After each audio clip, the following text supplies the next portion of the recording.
Well, hello there, friends. Meteorologist Shane Smith here with you. It is bright and early on June 6th, 2025.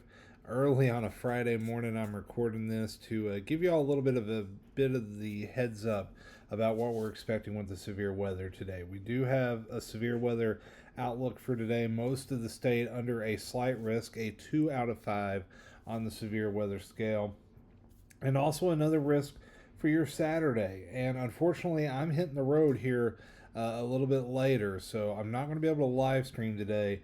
But I did want to give you a kind of a breakdown of what to expect. So right now we've got a front stalling out right on top of the Ohio River, and a few thunderstorms breaking out ahead of it. We'll see a few scattered storms this morning, but as that front picks up a little bit of speed and picks up a little bit of energy, you'll notice a couple areas of low pressure developing back across Wichita, Kansas, also some down in Texas. Some of that energy is going to follow along that frontal system and roll into Kentucky later today, and that's what's going to bring us our chance of severe weather. So let's take a look at what we're expecting. This is the last update that I received from the Storm Prediction Center, and has most of the state under a 2 out of 5 on the severe weather scale. And remember, that's a slight risk. That means scattered severe thunderstorms are possible, short-lived and or not widespread, but there could be some isolated intense storms. So that is what that means. Breaking down the individual risk, I think the wind threat is going to be the biggest. You'll notice most of the state under a 15% risk of damaging winds. That means winds in excess of 58 miles per hour.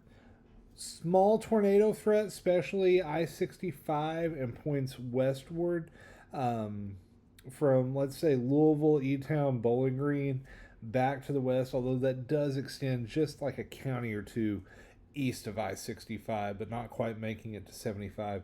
There is that 2% tornado risk. It doesn't look like a good chance of tornadoes tomorrow, but I can't rule out an isolated spin up. And also, a few of these thunderstorms may contain large hails. There is that 5% risk of large hail for your Friday. Now, that is the first round of severe weather. That may not be the only round. Storm Prediction Center has also put the southern tier of the state under a slight risk for Saturday, and the rest of the state under a marginal risk. And they're saying there's a 15 to 29% chance of severe weather in the southern counties, pretty much Highway 80 south, if you want to break it down that way, and the rest of the state in that 5 to 14% chance of severe weather. And once again, just to reiterate, marginal means isolated severe thunderstorms, limited in duration, coverage, and intensity. Slight, scattered severe thunderstorms. So that's the difference. Let's get to how this plays out. Let's go to the future radar on the HRRR model. Here is Friday morning, 6 o'clock Eastern, 5 o'clock Central. We'll probably have a few scattered thunderstorms out there. Those will continue through the morning. Those should die off for a bit, and then we'll see more numerous storms develop during the afternoon. Now, we got to watch these storms, especially around 2, 3 o'clock, heading towards Somerset. If the environment gets just right and we get enough shear, there could be at least a small tornado threat there. Although right now, a lot of the sounding data is just showing marginal severe weather, and that's what we want. We don't want big storms with this. In fact, I'd be okay if we didn't see a storm at all tomorrow. But the conditions at least look favorable for a few strong thunderstorms. Now, I think we'll see a better chance of kind of widespread thunderstorm action after about 4 or 5 p.m. tomorrow. We should see a line kind of develop and coalesce and move across central and eastern Kentucky.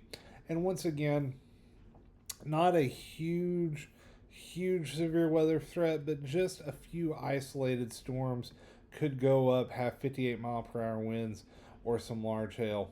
We go into Saturday, A few lingering thunderstorms possible, especially early in the day, and then we may have a complex of storms roll in along the southern tier of the state Saturday evening. So the threat on Friday for, like, say, most of the area I cover, Somerset, London, over to Hazard, Pikeville, up to Lexington, over to Moorhead, we're going to say between kind of 2 p.m. and midnight is going to be our best threat of severe weather on Friday. And then on Saturday, we're looking like probably after 4 o'clock, say 4 o'clock to midnight. Would be that severe weather threat, or at least the best chance of the severe weather threat on Friday and Saturday. So Saturday or Friday today, 2 to midnight. We'll say 4 to midnight on Saturday. There you go. Nice, simple, easy to understand. Forgive me, it's a little late and the caffeine is running low. Now then, once we get that area of storms out of here on Saturday, I still think we could have some lingering precipitation on Sunday. A few scattered showers on a northwest wind, cooler air moving in to start the week. That could usher in a few more showers and thunderstorms on Monday as a little reinforcing shot of cold air dives into the Ohio Valley. That could also spark off an isolated shower and some cloud cover on Tuesday. Wednesday and Thursday next week look mainly dry, but then another storm system looks to roll in by the end of the week. And any of the storms that go up today or tomorrow could be heavy rain producers. Both the European and the GFS models for the next 7 days showing a general 1 to 3 inches, with a few spots seeing a little bit of a higher amount of rain. And with that and the already saturated ground, that could spell the recipe for at least a chance of some flash flooding. I'd say the best chance of that would probably be on Saturday.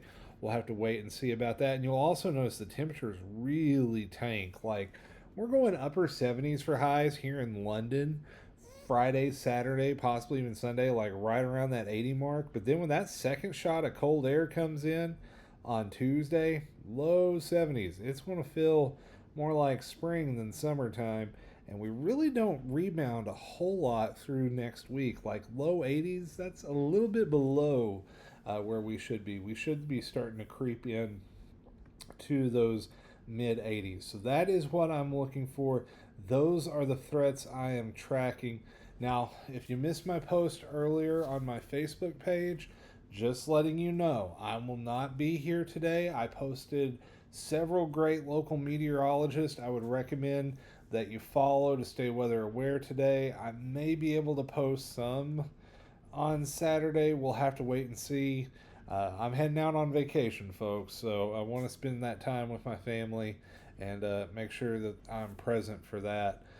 So there's some great other local meteorologists that do a wonderful job. I'll try to post updates where I can the next couple of days, and while I'm on vacation, just know I may not have as much access as I normally do. So, just to recap, severe weather threat on Friday for pretty much the entire state. On Saturday, the lower 2 counties of the state could see a decent shot at severe weather. Not expecting a big severe weather outbreak, but one or two of these storms definitely could go a little bit on the stronger side and could produce some damaging winds and large hail and the isolated tornado risk today. Although that chance is really low, fingers crossed. We don't want no more tornadoes after what we had here in Laurel County, and then also with the tornado up in Washington County a few weeks ago. We need a break, and hopefully we'll get it sometime. At least a couple of days next week's looking a little calmer. All right, friends, that's it for me. Thanks for stopping by. If you enjoy our content, hit that like button. Be sure to subscribe. If you're watching over on Facebook, hit that follow button. Share this out. Let people know what we're doing over here. We've had some really awesome channel growth on both channels the last couple of weeks. I appreciate all the support. Definitely makes doing this a little bit easier. So until next time, take care, stay weather aware, and thanks for checking out meteorologist Shane Smith. I'll catch y'all on the flip side.